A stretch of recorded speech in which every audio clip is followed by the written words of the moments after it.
Hello, hello. What's up, guys? You are watching The Couch Casuals, and I'm your host, Robert Dylan Vasquez, always here with my lovely host, Kyle DiOrio. Welcome back, guys. We are here for a beautiful UFC 298 pre-show. Pre-show. Tell them what we got, Kyle. All right, we have a great card. I don't know if Robert has pulled up the poster yet, but this poster is slightly inaccurate. There's been some cancellations and additions. But we will start. We'll shout out a prelim. The what is it? The featured prelim, is that what they call it? Amanda Lemos, and Mackenzie Dern. Strawweight fight. Hopefully Mackenzie Dern can do better than her previous outing. It should be a good fight. It should be good fight. That Arizonan accent where she's from. Yeah, always, dude. But let's get right into the main card with the first. This is what UFC.com is showing. So we're going with that for now. Sure. Anthony Hernandez versus Roman Kopylov. You got it. Now, I've seen both of these fighters. Do they have standout performances? Me being a casual and not remembering, nothing is ringing a bell. That's the way I feel right now. I know Anthony Hernandez. I don't think I've ever seen Kopylov fight. I feel like. Well, let's just take our best guess and then we can break it down. I got Hernandez. Yeah, I'm just gonna go with Hernandez. Maybe that's the safe bet. However, looking at the records, so Hernandez is ranked and has a couple fights that I've recognized. Roman is not, but he's from Russia and he's 11-1. So I feel like this is one of those maybe he's trying to fly up the ranking type situations. Build a fighter. Maybe he's better than we know.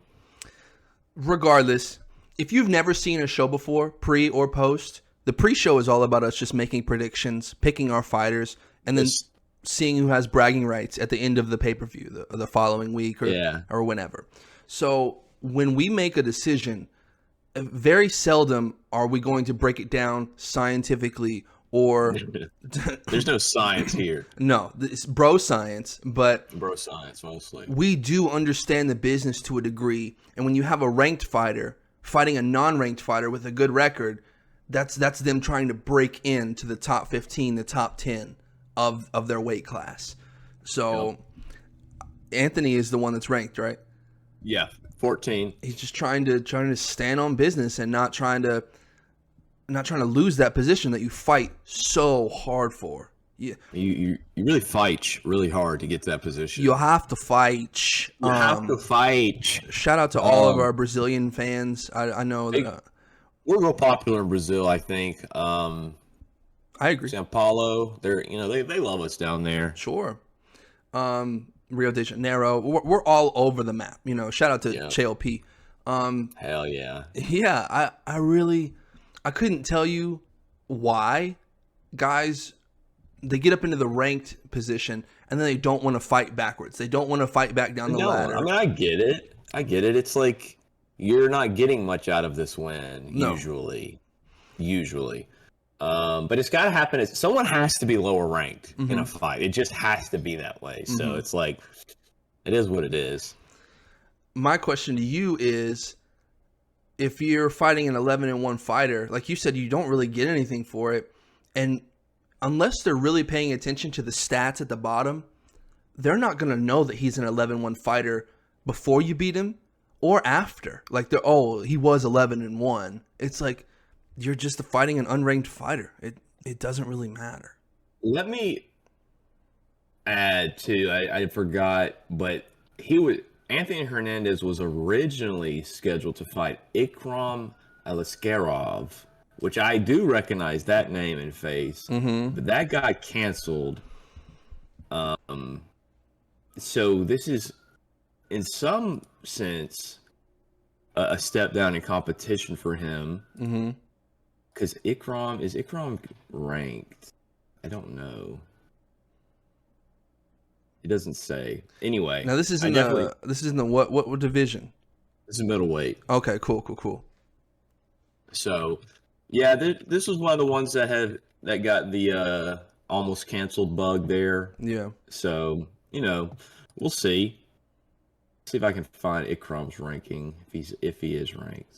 Regardless, it should still be a good night of fights. You know that the first fight on the pay-per-view always usually sets the tone. We talked about that last fight with the Arnold Allen versus Evloev. Was his name? Yes. And so also, let's say after this fight, a lot of big names on the rest of this card. This is much better on paper than last month's pay-per-view. We'll see. We still have a couple days, not to give it the old Robbie curse, but we'll see. We'll see. Anything else you want to add to that little middleweight showdown we have? Shout out to fighters who do fight down. Not punch down, but fight lower. I thought you had a stroke for a second because I didn't understand that at all. I thought you were just speaking gibberish. Shout out to fighters who punch down. They punch down. They fight down. Let's go into the next one because this one could be. This one's got a lot of stakes in the bantamweight division. We have number 2 Merab Dvalishvili, and number 3. Hey man, Henry Cejudo. Man, Triple C. The short kings, bro.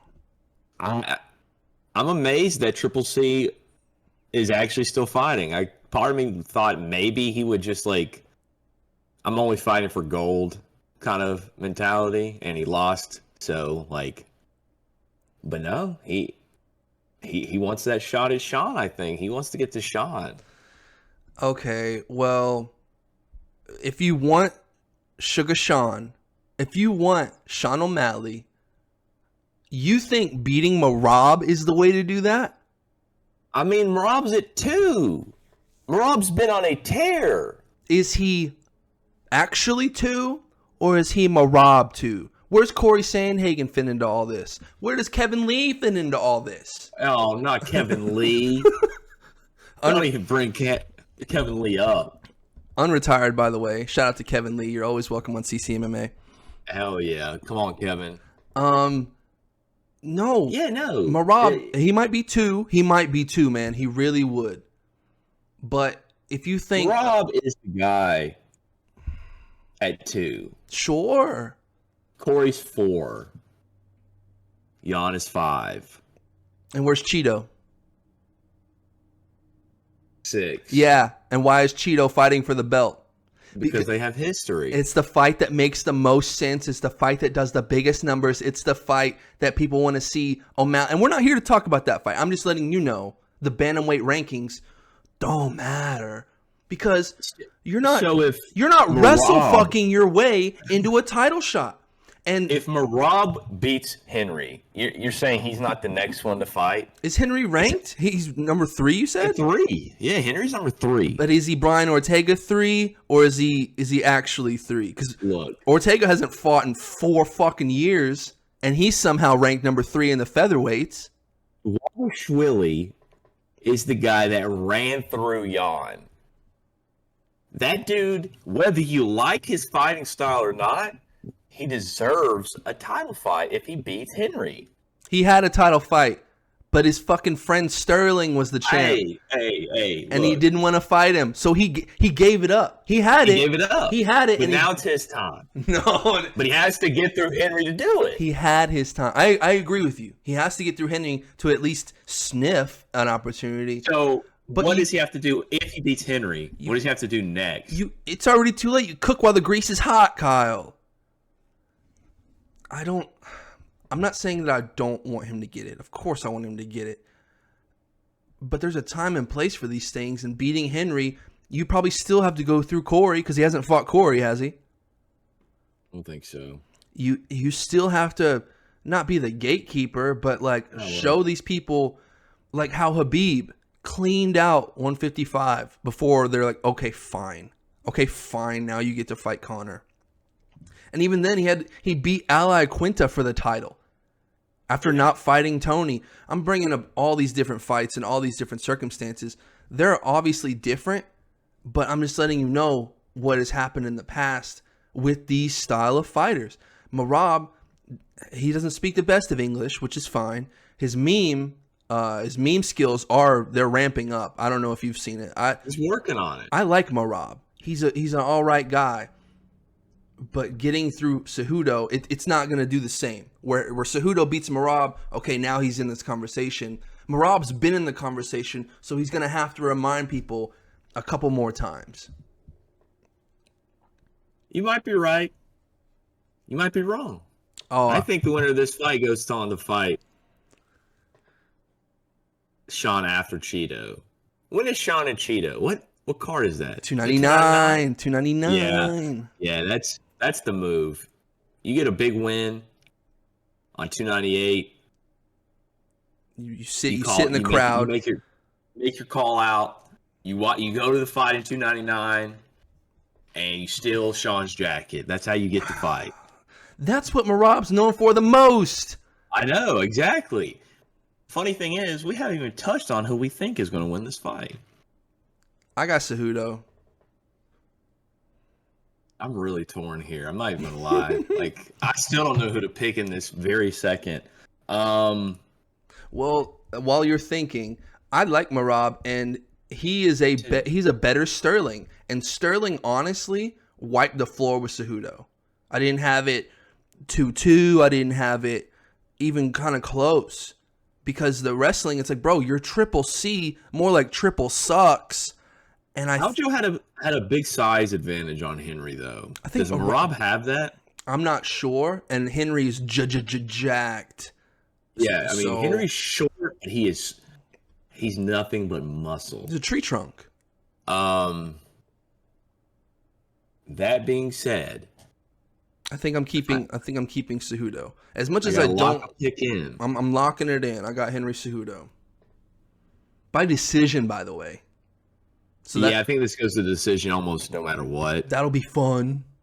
You know what? Just because, since I'm so torn, we're going to have a little diversion here. We're going Merab for this one. I'm locking Merab in. All right. Cool. I think Merab is a good pick because if Henry comes out in the karate stance, he's giving you his front leg. Yeah. And that's not something you can do. All day. You can't do it against Sterling. You can't do it against Merab, or the top level elite wrestlers. And Henry knows that. I don't know why he's fallen in love with this karate style. It does nothing but get your leg kicked, and it does nothing but give your leg to that opponent, wrestling-wise.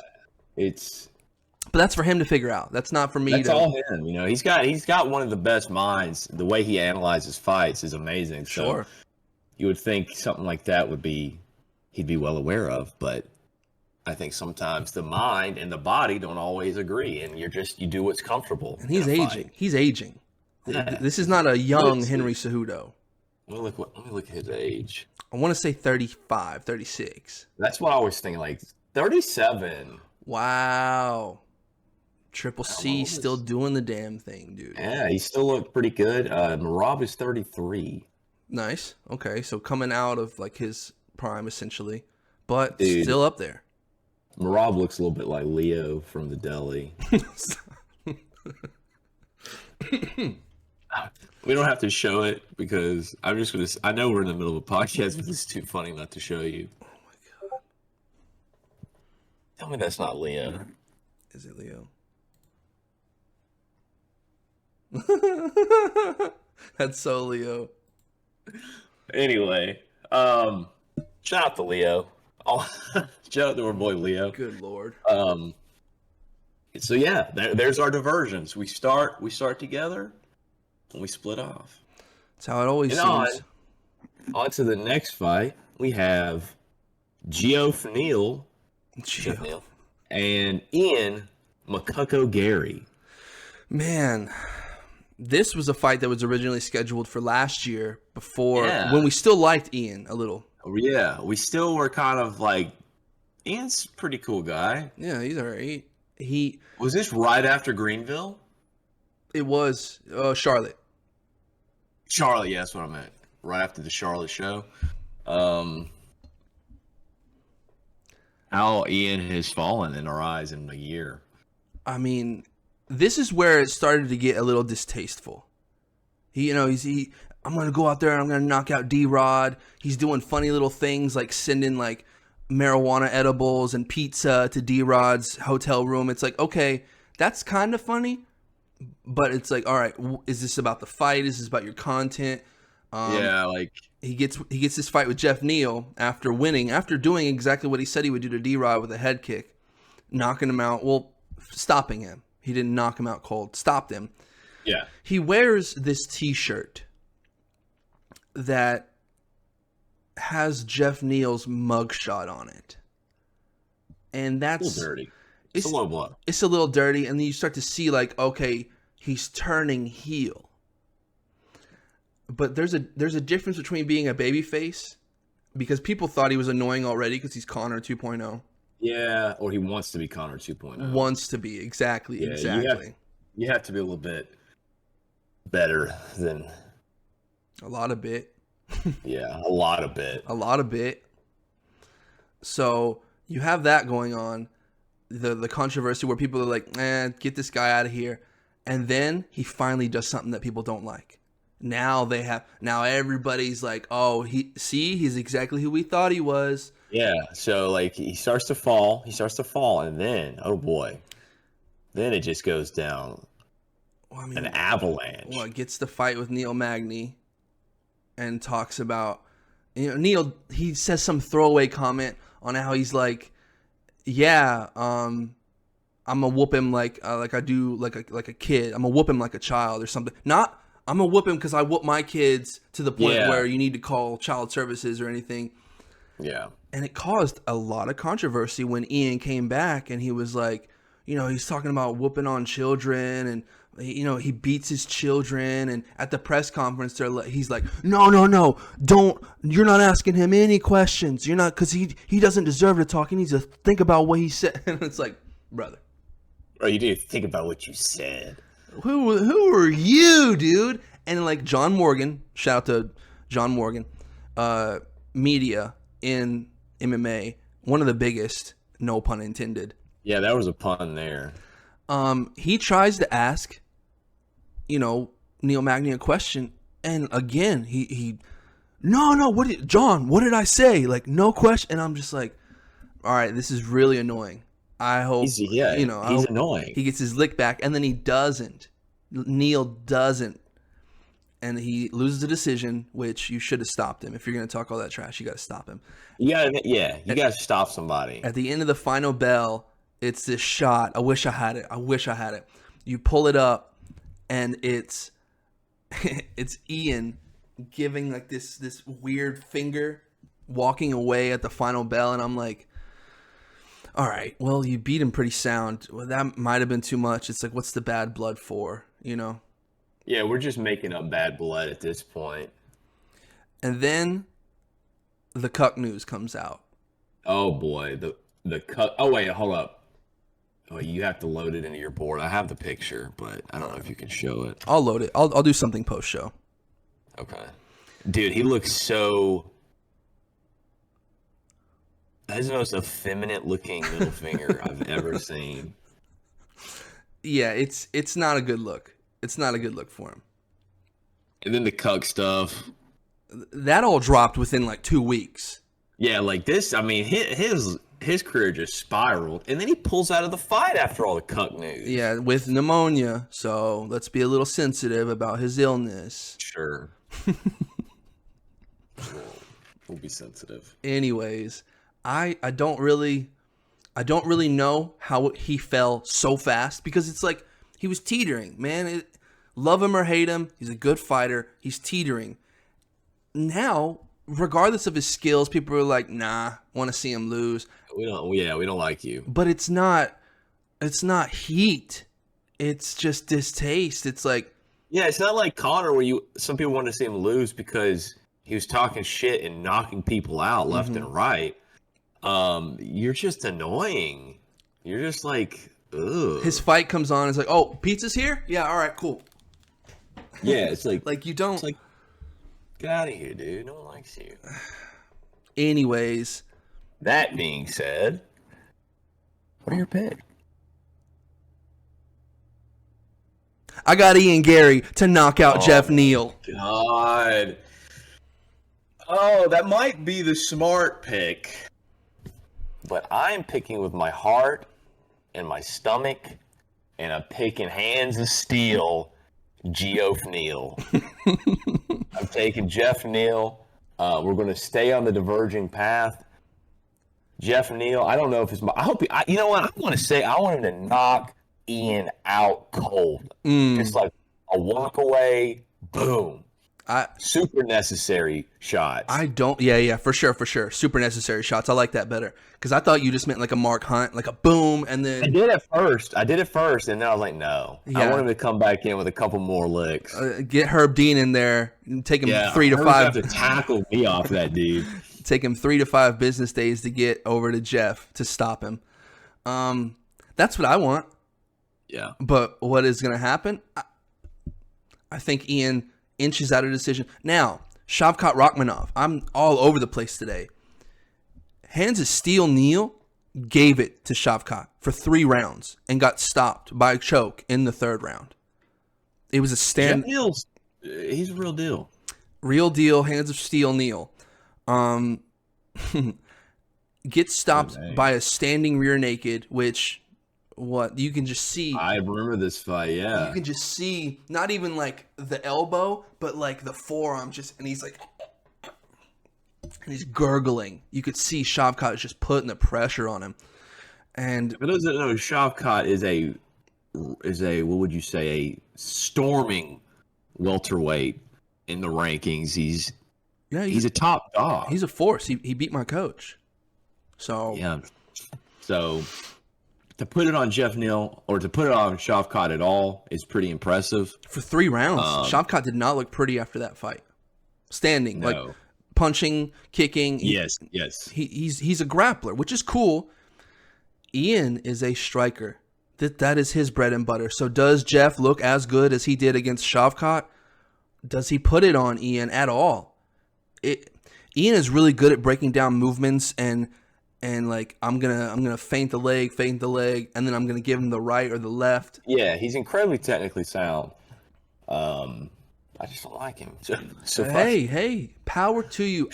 I want to say I don't like him either, and I'm willing to give up bragging rights if I'm wrong about this. But that's who I have. That's the ship that I'm willing to go down on. Perfect. Sometimes picking with your heart doesn't pay off.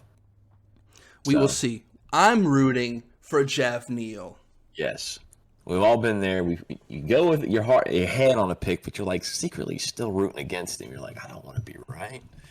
That was me with Shavkat and Wonder Boy. On to the next, the co-main event. Robert Whitaker versus Paulo Costa in a big-time middleweight fight.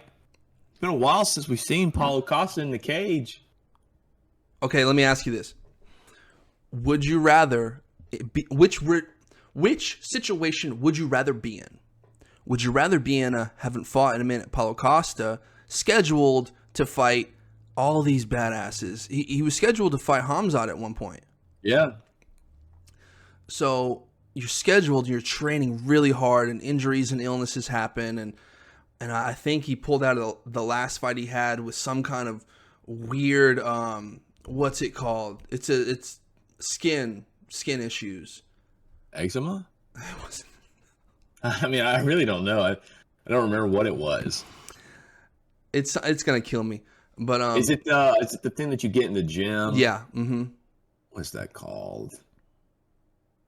I know what you're talking about now. Would you rather be staph infection? Staph infection. There you go. Thank you, medical friend. Would you rather be Paulo and haven't fought in a while and just been pulling out, or your last outing was against the current champ, Dricus du Plessis? A brutal knockout. Pretty brutal. I don't know. I don't think either's a lovely place to be in. But I will say I think Robert's in a tighter spot, I guess, because Robert's been around a little bit, quite a bit longer. Yeah. He was at the cusp. He's been in those 2 fights with Izzy. Some people say he won the second one. Mm-hmm. goes on to beat Vettori and then get knocked out by Duplessis in a fight that no one expected Duplessis to win. So I feel like you're at that point now where, like, if you lose this fight to Paulo, how do you have a chance of getting back to the title picture at this point?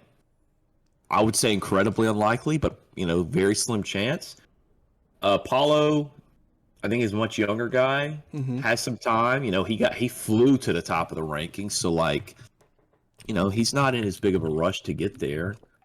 I think it's do or die for Robert. That's interesting. I think that you're onto something, but Paulo has had his shot at a champion who's no longer champion. Yes. So same.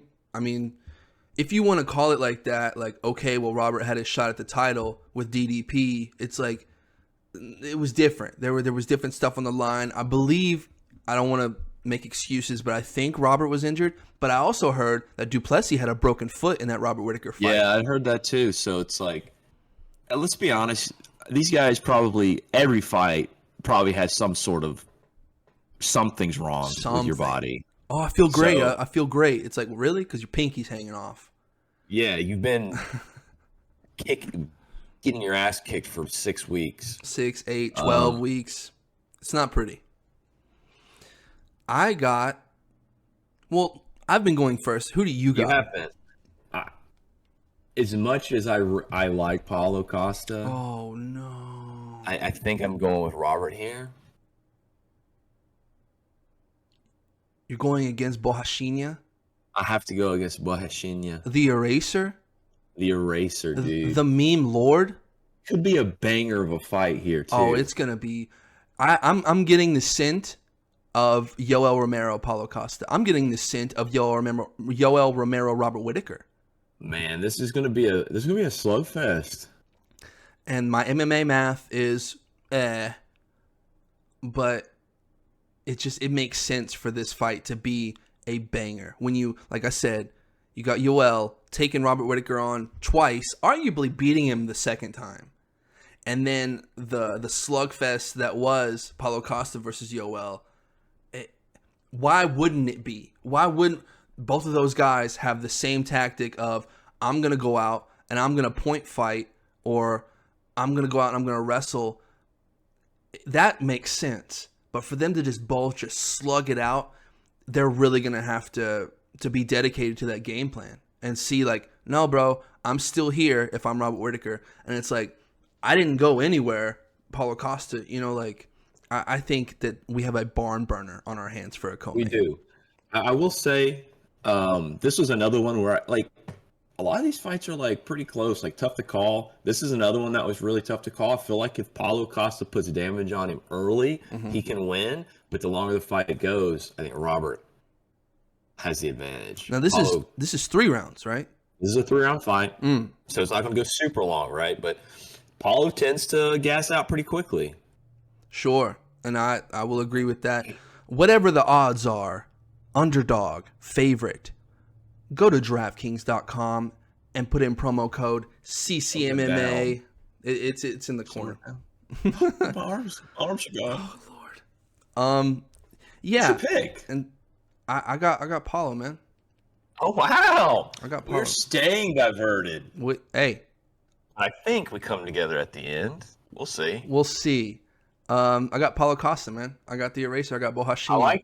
I like that pick. I do. I really do. If he makes weight. Tough one to pick. If he makes weight. If he makes weight. If he makes the fight. Yeah, we'll see about that. You'll see my meme shortly. Yeah. On to the main event of the evening. The main event. We have the champion, Alexander the Great Volkanovski versus Ilya Topuria. I don't know his nickname off the top of my head. Oh, it's something stupid. This is another potential banger right here. I actually have a petition that I want our fans to sign and you to sign to change it from Alexander the Great to Alexander the GOAT. But yeah, I digress. He is the GOAT. Dude's a bad motherfucker. That being said, I'm not picking Ilya. I'm not going to go that far. But I'm more nervous about this fight than I have been for an Alex fight in a long time. Primarily because of how the last fight ended, the knockout, the really brutal knockout, and then the somewhat distressing post-fight conference. Where he says he needs something to do to be mentally healthy and in the game. Something was off about that, and he admitted, I think it came out recently, that he admitted that he was drunk every day leading up to that fight. So 3 to 4 weeks, yeah, I don't know where Volk's head's at. I hope it's clean. Hearing that kind of stuff makes me a little uncomfortable, makes me, a little bit worried. Is this a guy that who's going to just fall apart at some point? Hopefully not. Hopefully you can get that fixed, because you do not want to be in the middle of the ring with Ilya Topuria and not be fully there, because this dude will take your head off. For sure.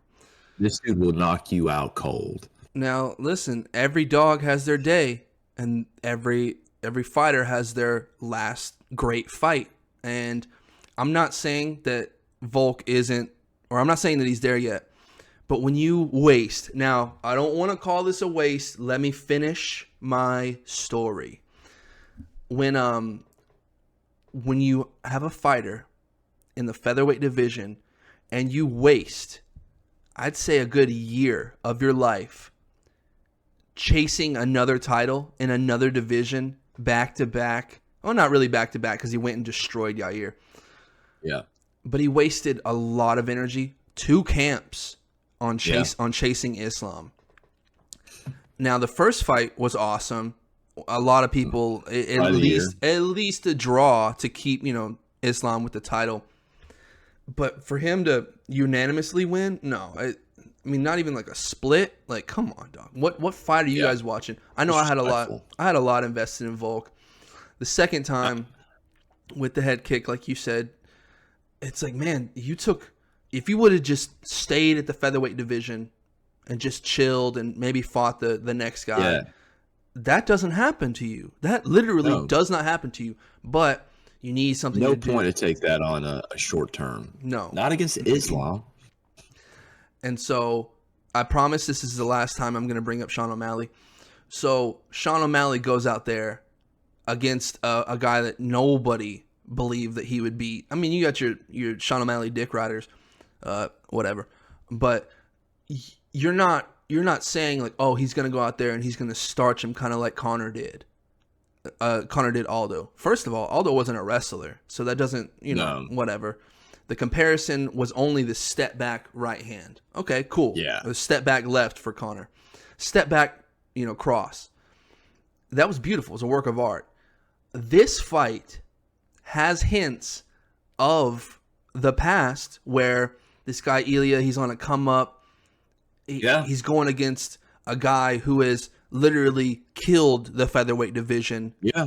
Like it's reminiscent of Conor Aldo, which that's why I'm scared of these passing of the torch moments for some fighters, because I mean, Ilya has gone out and demolished everybody he's fought. That poor Bryce fight.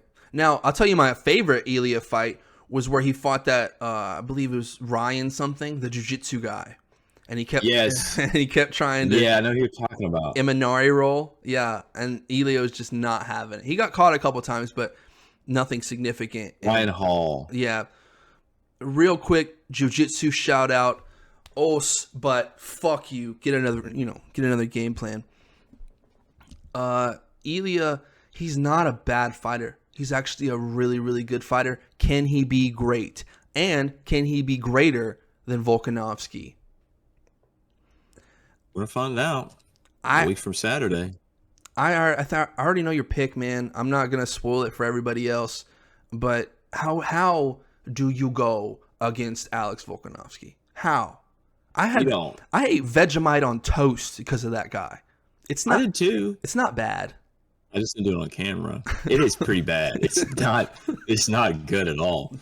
It's like roast beef jelly. Yeah, that's exactly what I was going to say. It's so weird, and it wouldn't have been so bad, honestly, if it wasn't so salty. Oh, it's the saltiest. It's the saltiest shit I've ever put in my mouth. I put butter. I put butter on it for you. It was nice, man. I mean, yeah, sure, it was nice. We did it exactly how everybody from down under says to do it. Yep. That being said, go ahead and tell the people. Tell them. Oh, I'm picking Alexander Volkanovski. If you watch any of these shows, you know that's who I'm picking. I don't care if it's with my head or my heart. That's the man right there. But I wouldn't be I would be shocked, but I wouldn't be like I could see Ilya getting a knockout potentially. Like it's not out of the realm of possibility, unfortunately. That's crazy. I mean, we really haven't seen a lot of grappling from Ilya or grappling defense. The only grappling defense, like I said, was against Ryan Hall, and that was an Imanari roll that he wrote him letters day before. Yeah, he's like, hey, I'm going to roll into you right now. Stop this. Yeah. And so when you telegraph a move like that, it doesn't say a lot about the defense of the fighter you're trying to do it on. Who do you think you are, Tony Ferguson? Anyway. All right. I got Ilya Taporia. Do you really? I don't wanna. Hey, I said again, like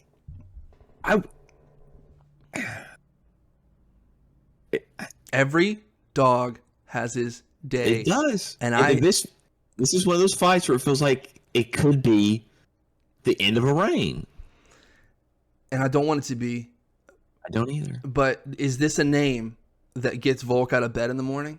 Is this, because it's like he's so dominant at 145, and I just think it's not the quickest turnaround, because when was that Volkanovski fight with Islam? That was I don't remember. November, December, something like that. October.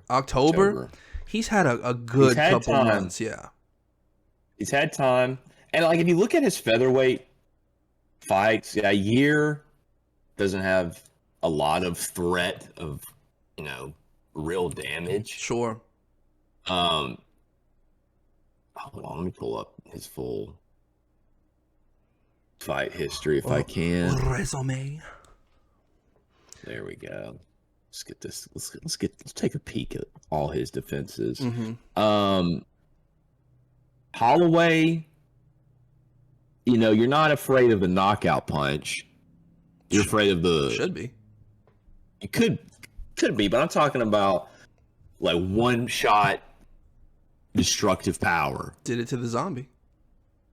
Yeah, the zombie's 80 years old. Is rattled. Yeah. He fought the zombie prior to that. Fought Brian Ortega prior to that. They all look terrible after coming out of the ring with him. They all look very, very... Even Islam, the first time. I would say that Ilya's knockout power is the highest Volk will have fought in a maybe ever. Sure. Because obviously I don't know some of these guys really early in his career. He did fight Chad Mendez in 2018, but Tapuria's punch it's a bomb waiting to go off. I mean, what more can be said about this cat? I mean, it'll be a good fight. It should be. That's all I want. That's all I want is a good fight. It can be back and forth. I want Volk to come out on top, because I don't know if you heard this. If Ilya wins, you know who he wants to fight? I did hear, but I don't remember. Conor McGregor. Of course, everybody wants to fight Conor McGregor. Everybody knows that's the biggest money fight they can get. That is so overplayed and worn out. I'm so sick of it. It's getting old. Yeah, it really is. Like, Conor's not going to cut to 145. And then Conor's not going to cut to 155 anymore. No, I heard he's getting his own division at 165. I've heard that too, and that's just insane. So, Ilya said he's not giving Max a title shot. He's not giving Brian Ortega a title shot, and he's not giving Yair a title shot. Who are you gonna fight? You gotta fight somebody in your division. Better question. Who the fuck do you think you are, dude? Yeah, You're You gotta nobody. get some championship defenses before you can make those kind of claims. Like, And these even then, he'll do what he's told. yeah, you're gonna have to. You think Dana's going to be like, all right, kid, who do you want to fight? Your first title defense? If anything, you're going to run this back depending on how bad it looks. Yeah. So, I don't like it. You know what? I'm changing my pick. Let's go. I'm calling it audible. How do you bet That's against what the GOAT? You can't. You can't. Even when it's his time, you have to pick until it's over. Go down with the ship. I'm going down with Alexander the Great. Oh boy, Yay. should be a good night of fights. Much better than last month. Oh yeah, what was wrong? What was up with that? What a shit show in Canada. Leave it to Canada to put on a show like that. I got an ad playing. Uh-oh. Hey, you got that There we Discord go. Nitro. There we go. I don't know what that was about. All right, so on to, I mean, we're done, right? We're done with this card. Done with the car, baby. On to the meme of the week, Kyle. Memes. The memes of the week. The MMA memes of the week. The memes. You first? Sure. All right, cool. I got Whip it it up. up. I got it up right now. This is, like I said earlier, this is our boy Shinya. God, he's so jacked. Somebody made a petition to kill Bob Goss if he pulls out of 298 because of how many times he's pulled out of fights or missed weight. And he retweeted it. It's going so far. I don't know what this Rafael Prestes is saying. You know what? I'm going to Google that exact phrase right now. We're gonna learn a little bit about what I assume is Portuguese. It's definitely Portuguese. What can we take bets? Oscar Sao Foda. Of course. Of course, or okay, all right. I co-sign on that. There's no way this is right. The guys are cool. Is what he Google Translate. All right, man. Hey, it might be There's right, man. no way, dude. These There's no way guys, that's accurate. these guys are cool. These guys are cool. Reddit Portuguese says Foda is fuck Oh. or shit or some sort of derogatory term. These guys is cool guys. Dude, Portuguese is the wildest language. The dudes. I mean, he's replying, so it's like we have to go into what was said before and all that jazz. So, great meme. I think it's hilarious. I think it's hilarious that it was even posted by Paulo, and he's like, "What the fuck?" Paulo's wild, dude. Paulo's too funny. Meme lord, dude. He is a meme lord. I'm still on the hunt to figure out what this phrase means. You can show your meme, but I'm going to figure out what this dude tweeted. Well, I'm actually going to send it to you before, and I don't want to leave you out of this. It's going to take two of us. It's the guys. They are Foda. Powder. The guys. They are powder. The guys that are powder. I feel like you're getting closer. Because Brazilian and Portuguese, like, it's not like their disses are magical or like we're gonna understand a Brazilian meme, if that makes sense. This one says these guys are fucking.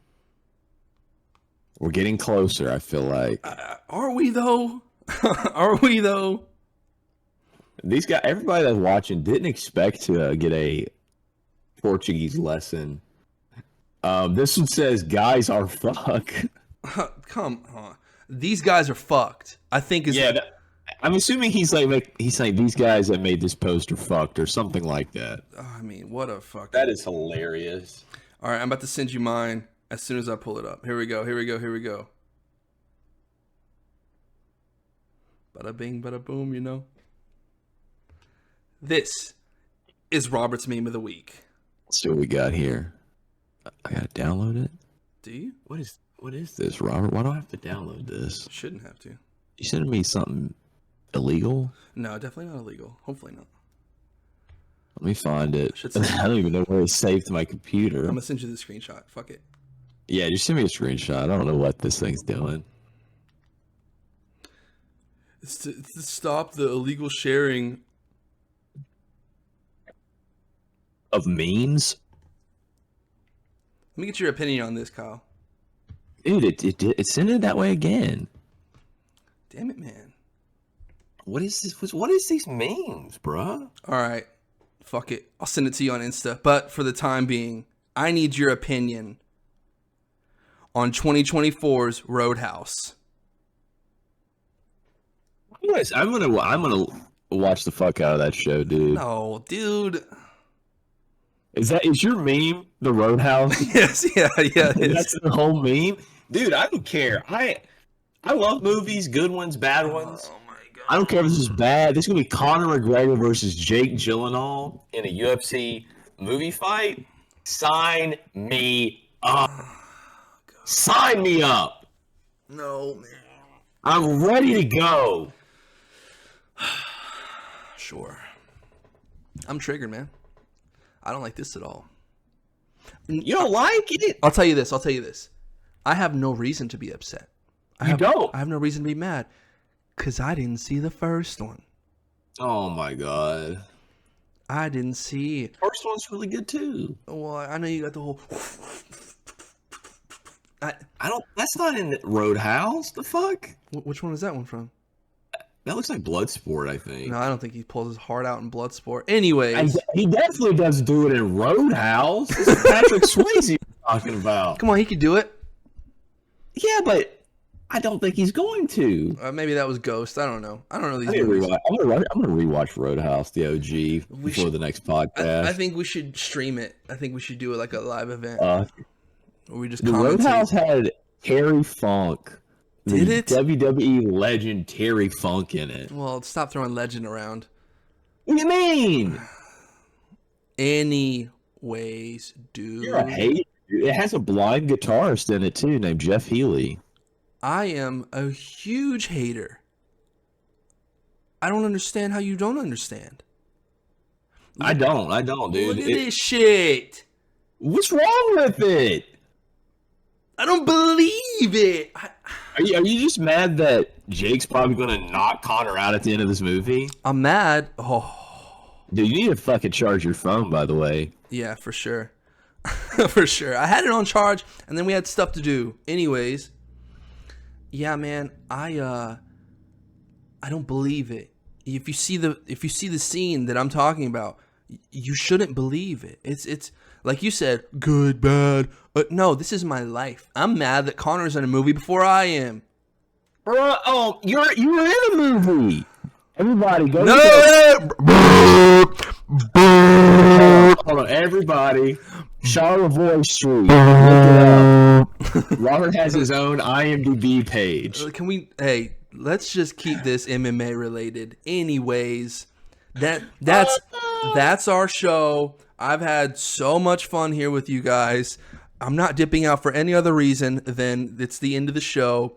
Tune in to UFC 298, the great, the GOAT, Alexander Volkanovski versus Ilya Shrimp Topuria. Or El Matador. Oh. El Matador? El Shrimp. El Matador. El Shrimpy. This has been CCMMA. I am your host, Robert Dylan Vasquez, with my host. Howdy, Oreo. We love you. We're out.